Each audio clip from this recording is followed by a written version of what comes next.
Hi friends, ഞാൻ ഫുഡീസിന്റെ പുതിയൊരു വീഡിയോയിലേക്ക് എല്ലാവർക്കും സ്വാഗതം. ഇന്ന് ഞാൻ വന്നേക്കുന്നത് വഴുതനങ്ങ ഫ്രൈ ആയിട്ടാണ്. അപ്പോൾ ഇതെങ്ങനെയാണ് ചെയ്തതെന്ന് ഞാൻ പറഞ്ഞു തരാം. അപ്പോൾ നമുക്ക് സമയം കളയാതെ വീഡിയോയിലേക്ക് പോവാം. ഇതിനായിട്ട് ഞാൻ വയലറ്റ് വഴുതനങ്ങയാണ് എടുത്തു വെച്ചിരിക്കുന്നത്. ഇത് ഇതേപോലെ ഇങ്ങനെ സർക്കിൾ ആയിട്ട് കട്ട് ചെയ്യാം.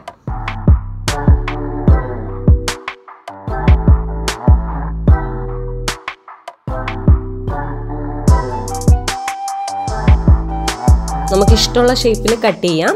ഞാൻ ഒരു വഴുതനങ്ങ ഇതേപോലെ സർക്കിളായിട്ട് റൗണ്ടിൽ കട്ട് ചെയ്തെടുക്കുന്നുണ്ട്. വേറെ ഒന്ന് നീളത്തിലാണ് ഞാൻ കട്ട് ചെയ്യുന്നത്. കണ്ടോ, ഇതേപോലെയാണ് ഒന്ന് കട്ട് ചെയ്തെടുക്കുന്നത്. അപ്പോൾ നമുക്ക് ഇഷ്ടമുള്ള രീതിയിൽ കട്ട് ചെയ്തെടുക്കാം.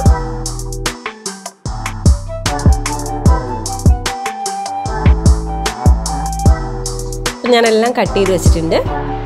ഇനി നമുക്ക് ഒരു 3-4 വെളുത്തുള്ളി വേണം. അതൊന്ന് ചതച്ചെടുക്കാം. വെളുത്തുള്ളിൻ്റെ ഫ്ലേവർ ഇഷ്ടമാണെങ്കിൽ മാത്രം ചേർത്താൽ മതി. അപ്പം ഞാൻ 2-3 വെളുത്തുള്ളി എടുക്കുന്നുണ്ട്. അത് ഇതേപോലെ ഒന്ന് ചെറുതായിട്ടൊന്ന് ചതച്ചെടുക്കുന്നുണ്ട്. പെട്ടെന്ന് തന്നെ നമുക്ക് തയ്യാറാക്കി എടുക്കാൻ ഇത് പറ്റും. ഇത് ഒരുപാട് സമയമൊന്നും വേണ്ട. ഇനി നമുക്ക് ഇതിലേക്ക് വേണ്ട മസാല തയ്യാറാക്കാം. ഒരു 1/2 ടീസ്പൂൺ മഞ്ഞൾപ്പൊടി, ഒരു 2.5 ടീസ്പൂണോളം കാശ്മീരി മുളക് പൊടിയായിട്ട് ഞാൻ ചേർത്തേക്കുന്നത്. പിന്നെ ആവശ്യത്തിന് ഉപ്പ്, പിന്നെ നമ്മൾ ചതച്ച് വെച്ച വെളുത്തുള്ളിയും കൂടി ഇട്ട് കൊടുക്കുക.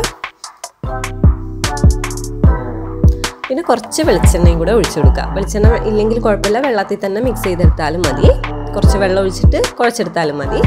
ഞാൻ വെളിച്ചെണ്ണയിൽ ആ മുളക് പൊടിയൊക്കെ നന്നായിട്ടൊന്ന് കുഴച്ചെടുത്തു. ഇനി നമുക്ക് അതിലേക്ക് ഈ വഴുതനങ്ങ ഇട്ട് കൊടുക്കാം.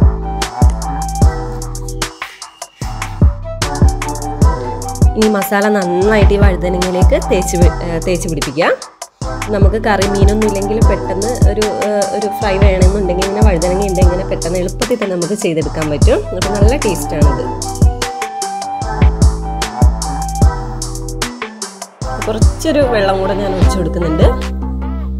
നന്നായിട്ട് ഇങ്ങനെ തേച്ച് പിടിപ്പിച്ചിട്ടുണ്ട്.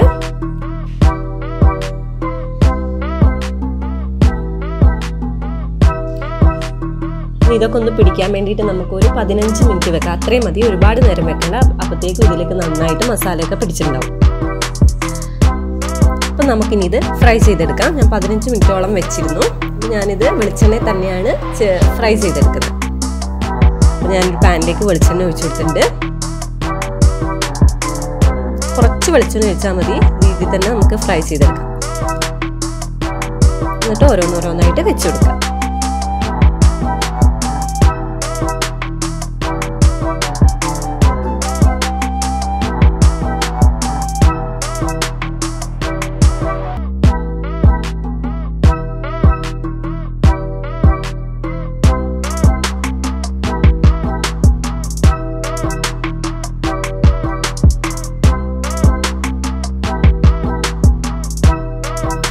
ലോ ഫ്ലെയിമിൽ വേണം കുക്ക് ചെയ്തെടുക്കാൻ, എന്നാലും നല്ല ഫ്രൈ ആയിട്ട് കിട്ടുള്ളൂ.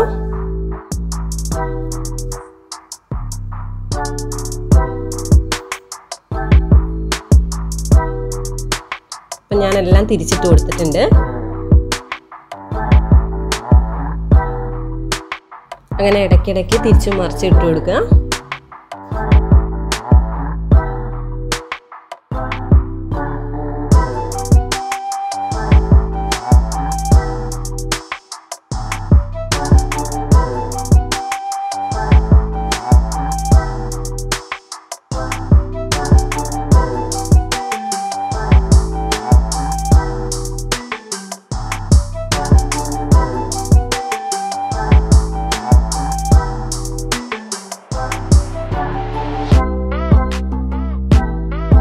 അപ്പം നമ്മുടെ വഴുതനങ്ങ വറുത്തത് റെഡി ആയിട്ടുണ്ട്.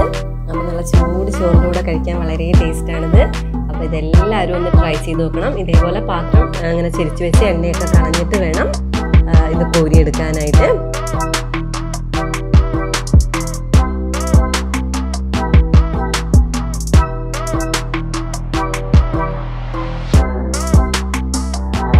അപ്പോൾ ഈ റെസിപ്പി എല്ലാവരും ട്രൈ ചെയ്ത് നോക്കുമെന്ന് കരുതുന്നു. അപ്പോൾ ഇനി പുതിയൊരു വീഡിയോ ആയിട്ട് വീണ്ടും